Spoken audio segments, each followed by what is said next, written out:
1999 साली अरुण गवळी सभागृहात यायचे तेव्हा त्यांच्या शेजारी कोणी बसत नव्हतं।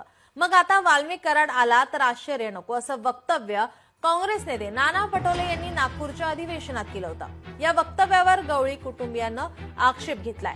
अरुण गवळी यांच्या पत्नी आशा गवळी यांच्याशी बातचीत केली आहे आमच्या प्रतिनिधी मीनाक्षी म्हात्रे यांनी। दिवसांपूर्वी नाना पटोले यांनी एक वक्तव्य केलं होतं। नागपूरच्या अधिवेशनात त्यांनी हे वक्तव्य केलेलं आहे की 1999 साली जेव्हा अरुण गवळी हे सभागृहात जायचे तेव्हा त्यांच्या आजूबाजूला कोणीच बसायचं नाही, मात्र आता जर वाल्मिक कराड आला तर आश्चर्य वाटायला नको अशा पद्धतीचं त्यांनी वक्तव्य केलेलं आहे। आणि याच वक्तव्याला आता गवळी कुटुंबांकडून आक्षेप घेतला जात आहे। स्वतः माझ्यासोबत अरुण गवळी यांच्या पत्नी आहेत आशा गवळी। मॅम, काय नेमका तुमचा आक्षेप आहे? नाना पटोलेंनी भूमिका जी मांडलेली आहे त्याला धरून तुम्ही आता आक्षेप करतायत, काय नेमका आहे?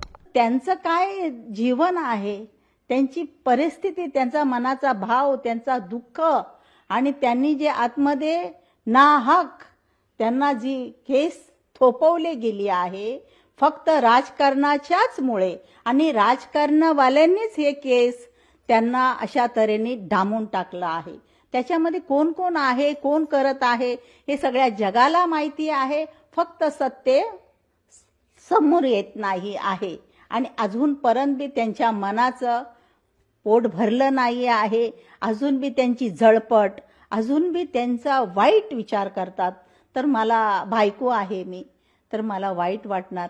माझा सर्व जीव प्राण सर्वस्व माझे पती आहे। एक गुन्हेगार असतात तर मी मानलं असतं, पण गुन्हा नसताना जर ह्या गोष्टी त्यांच्यावर लादल्या गेल्या, घडल्या गेले आणि हे भोग भोगायला लागलं तर पुष्कळ पुष्कळ वाईट वाटतं।